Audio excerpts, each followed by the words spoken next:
ಎಲ್ಲರಿಗೂ ನಮಸ್ಕಾರ. Welcome back to my channel. ನೀವು ನೋಡ್ತಾ ಇದ್ದೀರಾ ಡಿಚ್ಚಿ ಕಿಚನ್ ಯೂಟ್ಯೂಬ್ ಚಾನಲ್. ನಾನು ಈ ಹಿಂದಿನ ವೀಡಿಯೋಗಳಲ್ಲೇ ಹೇಳಿದ್ದೆ, ನಾನು ಆಲ್ಮೋಸ್ಟ್ ಒಂದು ಹೇರ್ ಪ್ಯಾಕ್ ಬಳಸ್ತೀನಿ, ಮನೆಯಲ್ಲೇ ಇರುವಂಥ ಮನೆಮದ್ದುಗಳಿಂದ ಹೇರ್ ಪ್ಯಾಕ್ ಹಾಕೋತೀನಿ, ಯಾವುದೇ ಒಂದು ಕ್ರೀಮ್ ಆಗಲಿ ಪ್ರಾಡಕ್ಟ್ ಆಗಲಿ ಯೂಸ್ ಮಾಡಲ್ಲ. ಆಮೇಲೆ ನಾನು ಯಾವ ಶಾಂಪು ಬಳಸ್ತೀನಿ, ಯಾವ ಹೇರ್ ಆಯಿಲ್ ಬಳಸ್ತೀನಿ ಅಂತ ಅನ್ನೋದ್ರ ಬಗ್ಗೆನೂ ಒಂದು ವೀಡಿಯೋ ಮಾಡ್ತೀನಿ ಅಂತ ಹೇಳಿದ್ದೆ. ಹಾಗಾಗಿ ಇವತ್ತು ನಾನು ನನ್ನ ಹೇರ್ಗೆ ನಾನು ಯಾವ ಆಯಿಲ್ನ ಯೂಸ್ ಮಾಡ್ತೀನಿ, ಆಮೇಲೆ ಹೇಗೆ ಯೂಸ್ ಮಾಡ್ತೀನಿ, ಯಾವ ಶಾಂಪೂನ ಯೂಸ್ ಮಾಡ್ತೀನಿ ಅಂತ ಅನ್ನೋದ್ರ ಬಗ್ಗೆ, ಮತ್ತು ಅದ್ರ ಜೊತೆಗೆ ಯಾವ ಹೇರ್ ಪ್ಯಾಕ್ನ ಬಳಸ್ತೀನಿ ಅನ್ನೋದ್ರ ಬಗ್ಗೆ ತಿಳಿಸ್ಕೊಡ್ತೀನಿ.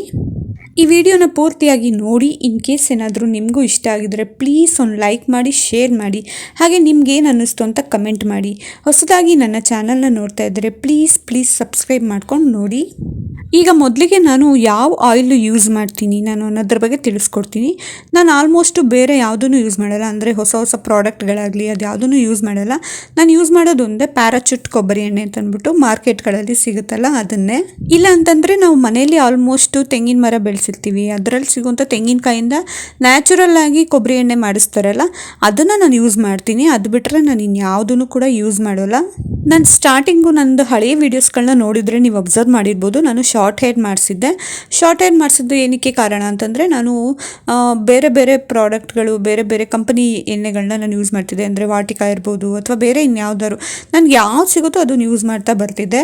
ಆದರೆ ಅದು ಸಮ್ಟೈಮ್ಸ್ ಹೇರ್ ಫಾಲ್ ಆಗೋದು, ತುಂಬಾ ಕೂದಲು ಉದುರೋದು, ಡ್ಯಾಂಡ್ರಫ್ ಆಗೋದು, ಹೇನ್ಗಳು ಜಾಸ್ತಿ ಆಗೋದು, ಈ ಥರ ಆಗ್ತಿತ್ತು. ಅದಕ್ಕೋಸ್ಕರ ನಾನು ಏನು ಮಾಡಿದೆ, ಒಂದು ಶಾರ್ಟ್ ಲೆಂತಲ್ಲಿ ಒಂದು ಸ್ಟ್ರೈಟಾಗಿ ಕೂದಲನ್ನ ಕಟ್ ಮಾಡಿಸ್ಬಿಟ್ಟಿದ್ದೆ. ನಾನು ಡೊನೇಟ್ ಮಾಡಿದ್ದೆ, ನೀವು ಹಳೆ ವೀಡಿಯೋಸ್ನ ನೋಡಿದರೆ ಗೊತ್ತಾಗಿರುತ್ತೆ. ಅದಾದಮೇಲೆ ಡಿಸೈಡ್ ಮಾಡಿದೆ ನಾನು ಯಾವ ಎಣ್ಣೆನೂ ಯೂಸ್ ಮಾಡೋಕ್ಕೆ ಹೋಗಬಾರ್ದು, ಈ ಪ್ಯಾರಾಚೂಟ್ ಕೊಬ್ಬರಿ ಎಣ್ಣೆನೇ ಯೂಸ್ ಮಾಡೋಣ, ಅದು ಬಿಟ್ಟರೆ ನಾನು ಮನೆಯಲ್ಲೇ ಮಾಡಿಸಿರುವಂಥ ಕೊಬ್ಬರಿ ಎಣ್ಣೆನೇ ಯೂಸ್ ಮಾಡೋಣ ಅಂತ ಅಂದ್ಬಿಟ್ಟು ಡಿಸೈಡ್ ಮಾಡಿದ್ದು. ಅದಾಗಿ 2 ವರ್ಷಕ್ಕೆ ನನಗೆ ಲಾಂಗ್ ಹೇರು ನನಗೆ ಸಿಕ್ತು. ನೀವು ತಮ್ಮನೇಲಲ್ಲಿ ನೋಡಿರ್ಬೋದು ನನ್ನ ಲಾಂಗ್ ಹೇರ್ ಎಷ್ಟಿದೆ ಅಂತ ಅಂದ್ಬಿಟ್ಟು ನೀವೇ ಗಮನಿಸಿರ್ಬೋದು.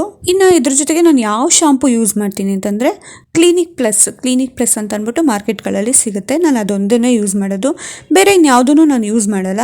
ನಂದು ಶಾರ್ಟ್ ಹೇರ್ ಇತ್ತಲ್ಲ, ಅದಕ್ಕೂ ಮುಂಚೆ ನಾನು ಕಟ್ ಮಾಡ್ಸೋಕ್ಕೂ ಮುಂಚೆ ಕೆಲವೊಂದ್ಸತಿ ಡವ್ ಶಾಂಪು ಹಾಕ್ತಿದ್ದೆ, ಕೆಲವೊಂದ್ಸತಿ ಸನ್ಸಿಲ್ಕ್ ಹಾಕ್ತಿದ್ದೆ, ಕಾರ್ತಿಕ ಶಾಂಪು ಹಾಕ್ತಿದ್ದೆ, ಯಾವ್ದು ಸಿಗುತ್ತೋ ಅದನ್ನೇ ಯೂಸ್ ಮಾಡ್ತಿದ್ದೆ.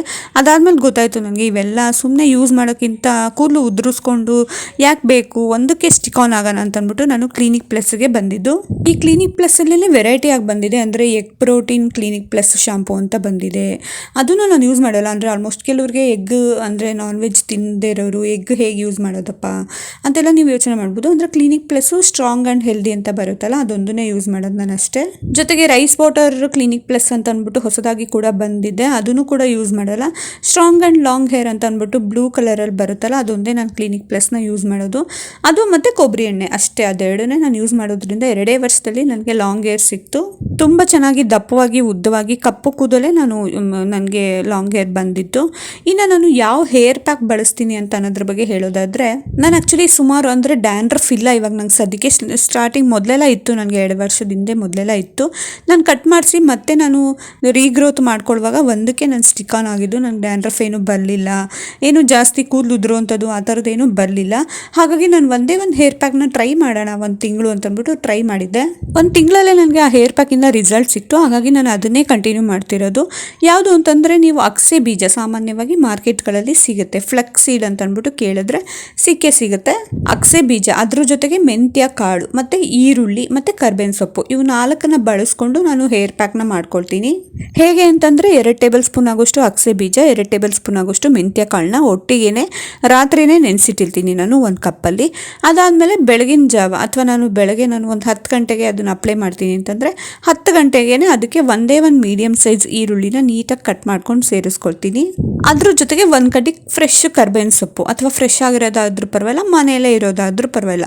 ಫ್ರೆಶ್ ಆಗಿರೋದು ಅಂತ ಹುಡ್ಕೊಂಡೋಗೇನು ಹೋಗಲ್ಲ, ಮನೆಯಲ್ಲೇ ಮಾಮೂಲಿ ಕರ್ಬೇವಿನ ಸೊಪ್ಪನ್ನ ಬೆಳೆಸ್ತಿರ್ತೀವಲ್ಲ ಅದರಲ್ಲಿ ಒಂದು 10ರಿಂದ 12 ಎಲೆ ಆಗೋಷ್ಟು ಕರ್ಬೇವಿನ ಸೊಪ್ಪನ್ನ ಸೇರಿಸ್ಕೊತೀನಿ. ಈ 4ನ್ನು ಸೇರಿಸ್ಬಿಟ್ಟು ನೀಟಾಗಿ ಚಟ್ನಿ ಥರ ಪೇಸ್ಟ್ ಮಾಡ್ತೀನಿ. ಅಂದರೆ ತರಿ ಇರಬಾರ್ದು ಅದು. ಕೆಲವೊಂದ್ಸತಿ ಅಗಸೆ ಬೀಜ ಮತ್ತು ಮೆಂತ್ಯ ಕಾಳು ಜಾಸ್ತಿ ರುಬ್ಬಬೇಕು, ಅದನ್ನ ತರಿ ಆಗ್ಬಿಡುತ್ತೆ. ಆ ಥರ ನಾನು ಮಾಡ್ಕೊಳ್ಳಲ್ಲ, ನೀಟಾಗಿ ಅದು ಪೇಸ್ಟ್ ಆಗಬೇಕು. ಅದು ಕೂದಲು ತಲೆ ಬುಡದಿಂದ ಹಿಡಿದು ಕೂದಲು ತನಕನೂ ಅಪ್ಲೈ ಆಗಬೇಕು. ಆ ರೀತಿಯಾಗಿ ನೀಟಾಗಿ ಪೇಸ್ಟ್ ಮಾಡ್ಕೊಳ್ತೀನಿ. ಈ ಹೇರ್ ಪ್ಯಾಕ್ಗೆ ನಾನು ಬಳಸ್ತೀನಲ್ಲ ಪ್ಯಾರಾಚೂಟ್ ಕೊಬ್ಬರಿ ಎಣ್ಣೆ, ಅದನ್ನು 1 ಟೇಬಲ್ ಸ್ಪೂನ್ ಆಗೋಷ್ಟು ಸೇರಿಸ್ಬಿಟ್ಟು ನೀಟಾಗಿ ಹೇರ್ಗೆ ಅಪ್ಲೈ ಮಾಡ್ತೀನಿ. ತಲೆ ಬುಡದಿಂದ ಹಿಡಿದು ಕೂದಲು ಎಷ್ಟು ಉದ್ದ ಇರುತ್ತೋ ಅಷ್ಟು ಉದ್ದನೂ ಕೂಡ ಅಪ್ಲೈ ಮಾಡ್ತೀನಿ. ಈ ಹೇರ್ ಪ್ಯಾಕ್ ಹಾಕಿದ್ಮೇಲೆ ನಾನು ಜಾಸ್ತಿ ಹೊತ್ತು ಬಿಡಲ್ಲ, ಅಂದರೆ ಒಂದು 45 ನಿಮಿಷ ಅಷ್ಟೇ ಬಿಡೋದು. 3/4 ಗಂಟೆ ಬಿಡ್ತೀನಿ ಅಷ್ಟೇ. ಏಕೆಂದರೆ ಅಗಸೆ ಬೀಜ ಅದು ಒಣಗಿಬಿಡುತ್ತೆ ಬೇಗನೆ. ನಾವು ಬೆಳಗ್ಗೆ ಅಪ್ಲೈ ಮಾಡೋದ್ರಿಂದ, ಸ್ವಲ್ಪ ಕೆಲಸ ಮಾಡೋದ್ರಿಂದ, ಮನೆ ಕೆಲಸ ಇಲ್ಲ ಬಿಸಿಲಲ್ಲಿ ಇರೋದ್ರಿಂದ ಅದು ರಟ್ಟಾಗಿ ತಲೆಯಲ್ಲಿ ನಿಮಗೆ ಗೊತ್ತಾಗುತ್ತೆ ಫೀಲು. ಅಲ್ಲಿ ತನಕ ನೀವು ಅಪ್ಲೈ ಮಾಡ್ಕೊಬೋದು. ನಾನು ಅಷ್ಟೇ ರಟ್ ಆಗೋ ತನಕ ಅದನ್ನು ಹಾಗೆ ಬಿಡ್ತೀನಿ. ಅದಾದಮೇಲೆ ನಾನು ತಣ್ಣೀರಲ್ಲೇ ಹೇರ್ ವಾಶ್ ಮಾಡೋದು, ಅಂದರೆ ತಲೆನ ಉಲ್ಟಾ ಬಗ್ಗಿಸ್ಕೊಂಡು ಕೂದಲು ಪೂರ್ತಿ ಎಲ್ಲ ನಾನು ತಣ್ಣೀರಲ್ಲೇ ತೊಳೆದ್ಬಿಡ್ತೀನಿ. ನಾನು ಯೂಸ್ ಮಾಡ್ತೀನಲ್ಲ ಕ್ಲಿನಿಕ್ ಪ್ಲಸ್, ಆ ಶಾಂಪೂನ ಹಾಕ್ಕೊಂಡು ನೀಟಾಗಿ ಹೇರ್ ವಾಶ್ನ ನೀಟಾಗಿ ಮಾಡ್ತೀನಿ ನಾನು. ಅದಾದಮೇಲೆ ನಾನು ಮಾಮೂಲಿ ಹೇರ್ ವಾಶ್ ಆದಮೇಲೆ ಅದನ್ನು ನೀಟಾಗಿ ಡ್ರೈ ಆಗೋದಕ್ಕೆ ಬಿಡ್ತೀನಿ. ನಾನು ಯಾವುದೇ ರೀತಿ ತಲೆ ಬಾಚೋದಿಲ್ಲ, ಅಂದರೆ ನಾನು ಒದ್ದೆ ಕೂದಲಿರುವಾಗ ತಲೆ ಬಾಚೋದಿಲ್ಲ. ಆಮೇಲೆ ಅದು ಪೂರ್ತಿಯಾಗಿ ಒಣಗಬೇಕು. ನಾನು ಒಣಗೋದಕ್ಕೆ ಅದನ್ನು ಹೇರ್ ಡ್ರೈಯರ್ ಯೂಸ್ ಮಾಡೋದು ಅಥವಾ ಏನಾದರೂ ಪ್ರಾಡಕ್ಟ್ ಯೂಸ್ ಮಾಡೋದು ಆ ಥರ ಏನೂ ನಾನು ಮಾಡೋದಿಲ್ಲ. ಫಸ್ಟ್ ಆಫ್ ಆಲ್ ನಾನು ಸೀರಮ್ ಕೂಡ ಹಾಕೋದಿಲ್ಲ, ಆಮೇಲೆ ಕಂಡೀಷ್ನರ್ ಕೂಡ ಅಪ್ಲೈ ಮಾಡೋದಿಲ್ಲ. ನಾನು ಬರೀ ಕ್ಲಿನಿಕ್ ಪ್ಲಸ್ ಶಾಂಪೂಲಿ ನೀಟಾಗಿ ಹೇರ್ ವಾಶ್ ಮಾಡಿಬಿಟ್ಟು ಅದನ್ನು ನ್ಯಾಚುರಲ್ ಆಗಿ ಡ್ರೈ ಆಗೋದಕ್ಕೆ ಬಿಡ್ತೀನಿ. ಸುಮಾರು 1-2 ಅವರ್ ಬೇಕಾಗುತ್ತೆ ಪೂರ್ತಿಯಾಗಿ ಡ್ರೈ ಆಗೋದಕ್ಕೆ ಅದು. ಅದಾದಮೇಲೆ ನಾನು ಮಾಮೂಲಿ ಕೂಮ್ ಮಾಡ್ತೀನಿ ಅಷ್ಟೇ. ಕೂಮ್ ಮಾಡುವಾಗಲೂ ಅಷ್ಟೇ ನಿಧಾನಕ್ಕೆ ಸಾಫ್ಟಾಗಿ ಕೂಮ್ ಮಾಡ್ತೀನಿ. ಅದು ಬರ ಅಂತ ಬಾಚ್ತಾ ಇದ್ರೆ ಏನಾಗುತ್ತೆ, ಕೂದಲು ಬೇಗನೆ ಹೇರ್ ಫಾಲ್ ಆಗುತ್ತೆ, ಜಾಸ್ತಿ ಉದುರೋದಕ್ಕೆ ಶುರು ಆಗ್ಬಿಡುತ್ತೆ. ಹಾಗಾಗಿ ನೀಟಾಗಿ ನಿಧಾನವಾಗಿ ಸಿಕ್ಕನ್ನೆಲ್ಲ ಬಿಡಿಸ್ಕೊಂಡು ನೀಟಾಗಿ ನಾನು ತಲೆ ಬಾಚ್ಕೊಳ್ತೀನಿ. ಈ ಥರ ಹೇರ್ ಪ್ಯಾಕ್ನ ನಾನು ವಾರಕ್ಕೆ ಅಟ್ಲೀಸ್ಟ್ 1 ಸತಿನಾದರೂ ಹಾಕ್ತೀನಿ. ಅಂದರೆ ತುಂಬ ನನಗೆ ಗೊತ್ತಾಗುತ್ತೆ. ನಾನು ಒಂದು ಸ್ಟಾರ್ಟಿಂಗ್ 1 ತಿಂಗಳು ತನಕ 2 ಸತಿ ಹಾಕಕ್ಕೆ ಸ್ಟಾರ್ಟ್ ಮಾಡಿದೆ. ವಾರಕ್ಕೆ 2 ಸತಿ ಹಾಕಿ ಇದು ರಿಸಲ್ಟ್ ಬರುತ್ತಾ ಅಂತ ಅಂದ್ಬಿಟ್ಟು ನೋಡೋದಕ್ಕೆ ಟ್ರೈ ಮಾಡಿದೆ. ಅದಾದಮೇಲೆ ಇವಾಗ ನಾನು ವಾರಕ್ಕೆ 1 ಸತಿ ಅಪ್ಲೈ ಮಾಡ್ತೀನಿ. ಅಂದರೆ ಹೇರ್ ಗ್ರೋತ್ ಆಗ್ತಿದ್ದಂಗೆ 1 ಸತಿ ಅಪ್ಲೈ ಮಾಡಿದ್ರೆ ಸಾಕು ಅಂತ 1 ಸತಿ ಮಾತ್ರ ಅಪ್ಲೈ ಮಾಡ್ತೀನಿ. ಇನ್ನು ಎಣ್ಣೆ ವಿಷಯಕ್ಕೆ ಬಂದರೆ ನಾನು ಕೊಬ್ಬರಿ ಎಣ್ಣೆನ ವಾರಕ್ಕೆ 3 ಸತಿನಾದರೂ ಹಚ್ತೀನಿ. ನಾನು ಹಚ್ಚೋವಾಗ ಏನು ಅಂತಂದರೆ, ನಾನು ಹಿಂದಿನ ದಿನ ನೈಟ್ ಹಚ್ಬಿಟ್ಟು ಆಮೇಲೆ ಮಾರನೇ ದಿನ ಹೇರ್ ವಾಶ್ ಮಾಡೋದು ಆ ಥರ ಇಲ್ಲ. ನಾನು ಯಾವಾಗ ಹೇರ್ ವಾಶ್ ಮಾಡಬೇಕು ಅನಿಸುತ್ತೋ ಬಿಫೋರ್ 1 ಅವರ್ ಮುಂಚೆನೇ ನಾನು ಆಯಿಲ್ನ ಹಚ್ಕೋತೀನಿ ಅಷ್ಟೇ. ಹೇರ್ ವಾಶ್ ಮಾಡೋಕ್ಕೂ ಮುಂಚೆ 1 ಗಂಟೆ ಮುಂಚೆಲೇ ನಾನು ಆಯಿಲ್ನ ಹಚ್ಚಿ ನೀಟಾಗಿ ಮಸಾಜ್ ಮಾಡಿ, ಅದಾದಮೇಲೆ ನಾನು ಆಯಿಲ್ ಹಚ್ಚಿದ್ಮೇಲೂ ನಾನು ಕೂಮ್ ಮಾಡೋದಿಲ್ಲ, ಹಾಗೆಯೇ ಗಂಟಾಕಿ ಇಟ್ಟಿರ್ತೀನಿ. ಹೇರ್ ವಾಶ್ ಆಗಿ ಅದು ಪೂರ್ತಿಯಾಗಿ ನ್ಯಾಚುರಲ್ ಆಗಿ ಡ್ರೈ ಆದಮೇಲೆ ನಾನು ಕೂಮ್ ಮಾಡ್ತೀನಿ. ಈ ರೀತಿ ನಾನು ಕಂಡುಕೊಂಡಿರೋದ್ರಿಂದ ನನಗೆ ಉದ್ದ ಕೂದಲು ದಪ್ಪವಾಗಿ ಕಪ್ಪುಗೆ ಕೂದಲು ಬಂದಿದೆ. ನಾನು ಸ್ಟಾರ್ಟಿಂಗ್ ಸ್ವಲ್ಪ ಕಂದು ಬಣ್ಣ ಇತ್ತು, ಅಂದರೆ ತುಂಬ ಒಂದು ಸ್ವಲ್ಪ ಬ್ರೌನ್ ಥರ ಇತ್ತು ಕೂದಲು. ನಾನು ಅದಾದಮೇಲೆ ತುಂಬ ಉದುರೋದಕ್ಕೂ ಸ್ಟಾರ್ಟ್ ಆದಮೇಲೆ ಶಾರ್ಟ್ ಹೇರ್ ಮಾಡಿಸ್ಕೊಂಡಿದ್ದೆ. ಅದಾದಮೇಲೆ ನೀಟಾಗಿ ಬೆಳೆಸ್ಕೊಂಡೆ. ನಾನು ತುಂಬ ಚೆನ್ನಾಗಿ ಗ್ರೋತ್ ಆಯಿತು, ಕಪ್ಪಾಯಿತು ಕೂದಲು. ಇಷ್ಟೇ, ನಾನು ಇನ್ನೇನು ಕೂಡ ಬೇರೆ ಎಕ್ಸ್ಟ್ರಾ ಪ್ರಾಡಕ್ಟ್ಗಳಾಗಲಿ ಅಥವಾ ಎಕ್ಸ್ಟ್ರಾ ಒಂದು ಸೀರಮ್ಮು, ಕಂಡೀಷ್ನರು ಅಥವಾ ಹೇರ್ ಸ್ಟ್ರೈಟ್ನರ್ ಯೂಸ್ ಮಾಡೋದು, ಹೇರ್ ಡ್ರೈಯರ್ ಯೂಸ್ ಮಾಡೋದು ಅದೆಲ್ಲ ನಾನು ಏನೂ ಮಾಡಲ್ಲ. ಹೇರ್ ಡ್ರೈಯರ್ ನಾನು ಬಳಸೋದು ಇಲ್ಲ. ಈಗ ನಾನು ಫಂಕ್ಷನ್ಗೆ ಏನಾದ್ರು ಹೋಗಬೇಕು ಅಂತಂದರೆ ಸ್ವಲ್ಪ ಮುಂಚೆಲೇ ಅಥವಾ ಹಿಂದಿನ ದಿನವೇ ನಾನು ಹೇರ್ ವಾಶ್ ಮಾಡಿರ್ತೀನಿ. ಫಂಕ್ಷನ್ ನೆಕ್ಸ್ಟ್ ಡೇ ಇದ್ದಾಗ ಅದು ಡ್ರೈ ಆಗೇ ಇರುತ್ತೆ. ಅದಕ್ಕೇನಾದರೂ ಸೆಟ್ಟಿಂಗ್ ಅಂತಂದರೆ ಹೇರ್ ಸ್ಟೈಲ್ ಮಾಡ್ಕೊಳ್ಳೋದು ಯಾವ ಥರ ಬೇಕು ಫಂಕ್ಷನ್ಗೆ ಆ ಥರ ಮಾಡ್ಕೊಂಡು ಹೋಗ್ತೀನಿ ಅಷ್ಟೇ. ಅದು ಬಿಟ್ಟರೆ ನಾನು ಹೇರ್ ಸ್ಟ್ರೈಟ್ನರ್ ಯೂಸ್ ಮಾಡೋದು, ಹೇರ್ ಡ್ರೈಯರ್ ಯೂಸ್ ಮಾಡೋದು ಅದೆಲ್ಲ ತುಂಬ ರೇರು, ಮಾಡೋದೇ ಇಲ್ಲ ಫಸ್ಟ್ ಆಫ್ ಆಲ್ ನಾನು. ಹಾಗಾಗಿ ಹೇಳೋದಿಷ್ಟೇ, ನೀವು ಕೂಡ ತುಂಬ ಕೂದಲು ಉದುರುತ್ತಾ ಇದ್ದರೆ ಒಂದು ಲೆವೆಲ್ಗೆ ಕಟ್ ಮಾಡಿಸ್ಕೊಳ್ಳಿ.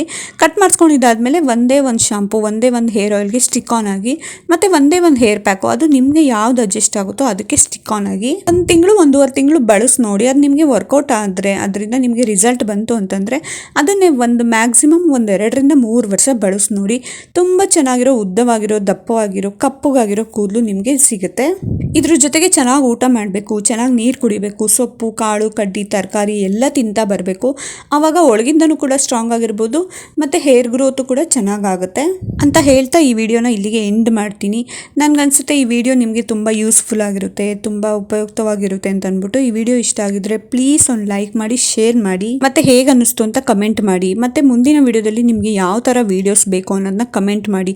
ನೆಕ್ಸ್ಟ್ ಟೈಮ್ ನಾನು ಆ ರೀತಿಯಾಗಿ ವಿಡಿಯೋ ಮಾಡಿ ತೋರಿಸ್ತೀನಿ. Thank you for watching.